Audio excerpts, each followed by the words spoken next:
The Adventures of Tom Sawyer. Chapter 7. The harder Tom tried to fasten his mind on his book, the more his ideas wandered. So at last, with a sigh and a yawn, he gave it up.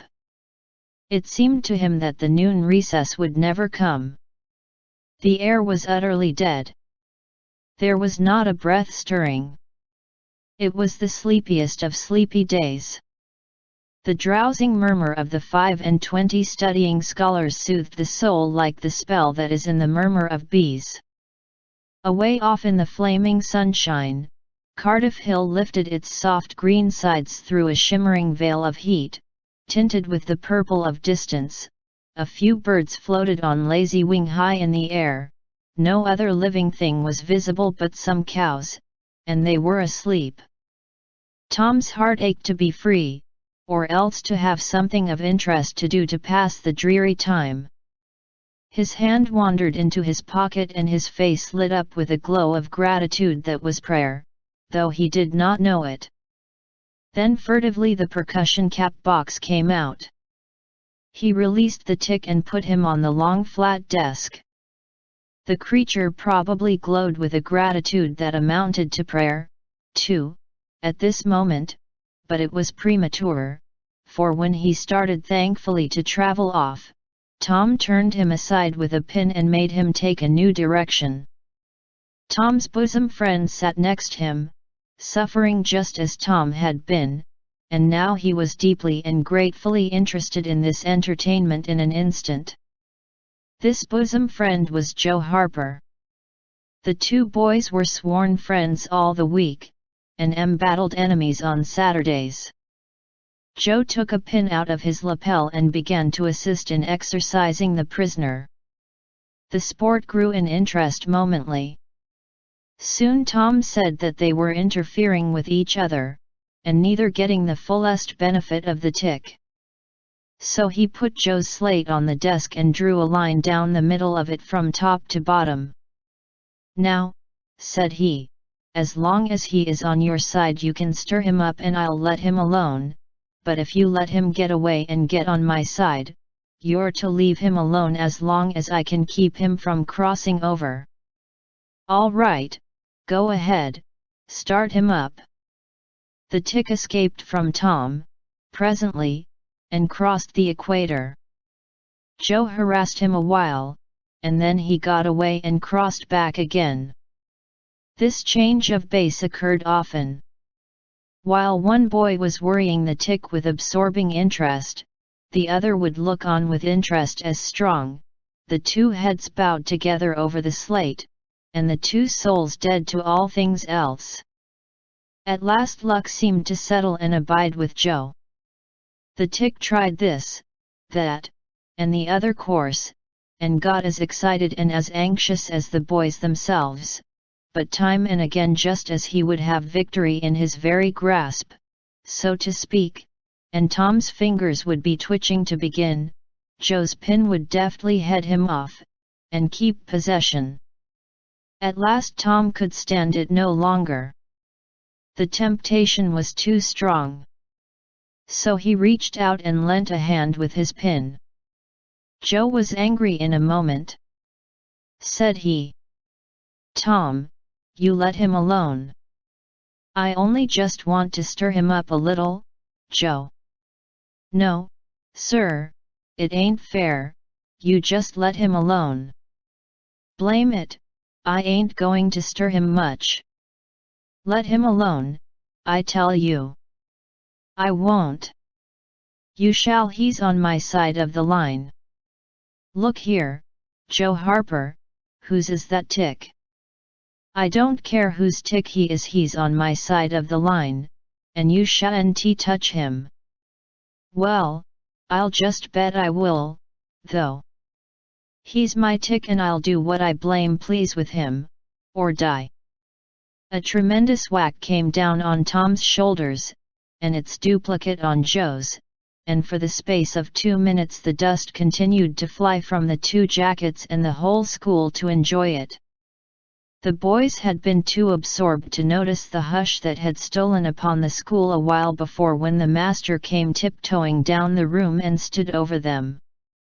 He had contemplated a good part of the performance before he contributed his bit of variety to it. When school broke up at noon, Tom flew to Becky Thatcher, and whispered in her ear, "Put on your bonnet and let on you're going home, and when you get to the corner, give the rest of 'em the slip, and turn down through the lane and come back. I'll go the other way and come it over 'em the same way." So the one went off with one group of scholars, and the other with another. In a little while the two met at the bottom of the lane, and when they reached the school they had it all to themselves. Then they sat together, with the slate before them, and Tom gave Becky the pencil and held her hand in his, guiding it, and so created another surprising house. When the interest in art began to wane, the two fell to talking. Tom was swimming in bliss. He said, "Do you love rats?" "No. I hate them." "Well, I do, two live ones. But I mean dead ones, to swing round your head with a string." "No, I don't care for rats much, anyway. What I like is chewing gum." "Oh, I should say so. I wish I had some now." "Do you?" "I've got some. I'll let you chew it a while, but you must give it back to me." That was agreeable, so they chewed it turn about, and dangled their legs against the bench in excess of contentment. "Was you ever at a circus?" said Tom. "Yes, and my pa's going to take me again sometime, if I'm good. I been to the circus 3 or 4 times, lots of times." "Church ain't shucks to a circus. There's things going on at a circus all the time. I'm going to be a clown in a circus when I grow up." "Oh, are you? That will be nice. They're so lovely, all spotted up." "Yes, that's so. And they get slathers of money, most $1 a day, Ben Rogers says." "Say, Becky, was you ever engaged?" "What's that?" "Why, engaged to be married." "No. Would you like to?" "I reckon so." "I don't know. What is it like?" "Like? Why, it ain't like anything. You only just tell a boy you won't ever have anybody but him, ever ever ever, and then you kiss and that's all. Anybody can do it." "Kiss? What do you kiss for?" "Why, that, you know, is to, well, they always do that." "Everybody?" "Why, yes, everybody that's in love with each other. Do you remember what I wrote on the slate?" Yes. "What was it?" "I shan't tell you." "Shall I tell you?" Yes, but some other time." "No, now." "No, not now, tomorrow." "Oh, no, now." "Please, Becky, I'll whisper it ever so easy." Becky hesitating, Tom took silence for consent, and passed his arm about her waist and whispered the tale ever so softly, with his mouth close to her ear. And then he added, "Now you whisper it to me just the same." She resisted, for a while, and then said, "You turn your face away so you can't see, and then I will." "But you mustn't ever tell anybody, will you, Tom? Now you won't, will you?" "No, indeed I won't." "Now, Becky." He turned his face away. She bent timidly around till her breath stirred his curls and whispered, "I love you." Then she sprang away and ran around and around the desks and benches, with Tom after her, and took refuge in a corner at last, with her little white apron to her face.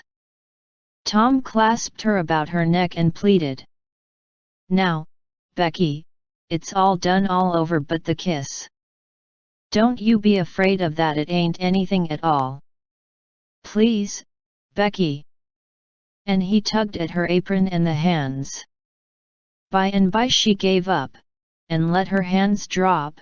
Her face, all glowing with the struggle, came up and submitted. Tom kissed the red lips and said, "Now it's all done, Becky. And always after this, you know, you ain't ever to love anybody but me, and you ain't ever to marry anybody but me, ever, never and forever. Will you?"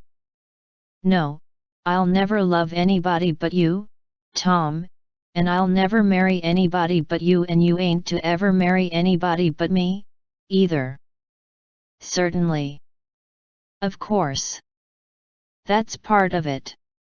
And always coming to school or when we're going home, you're to walk with me, when there ain't anybody looking, and you choose me and I choose you at parties, because that's the way you do when you're engaged. It's so nice. I never heard of it before. Oh, it's ever so gay. Why, me and Amy Lawrence." The big eyes told Tom his blunder and he stopped, confused. "Oh, Tom. Then I ain't the first you've ever been engaged to." The child began to cry. Tom said, "Oh, don't cry, Becky, I don't care for her anymore." "Yes, you do, Tom, you know you do." Tom tried to put his arm about her neck, but she pushed him away and turned her face to the wall, and went on crying. Tom tried again, with soothing words in his mouth, and was repulsed again.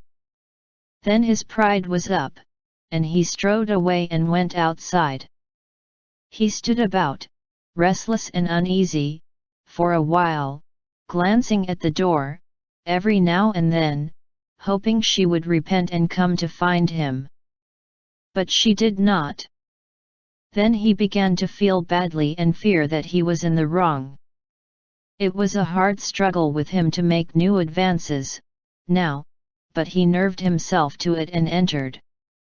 She was still standing back there in the corner, sobbing, with her face to the wall. Tom's heart smote him. He went to her and stood a moment, not knowing exactly how to proceed.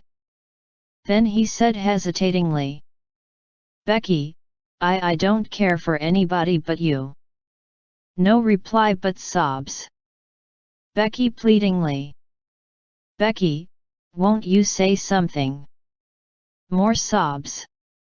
Tom got out his chiefest jewel, a brass knob from the top of an andiron, and passed it around her so that she could see it, and said, "Please, Becky, won't you take it?" She struck it to the floor.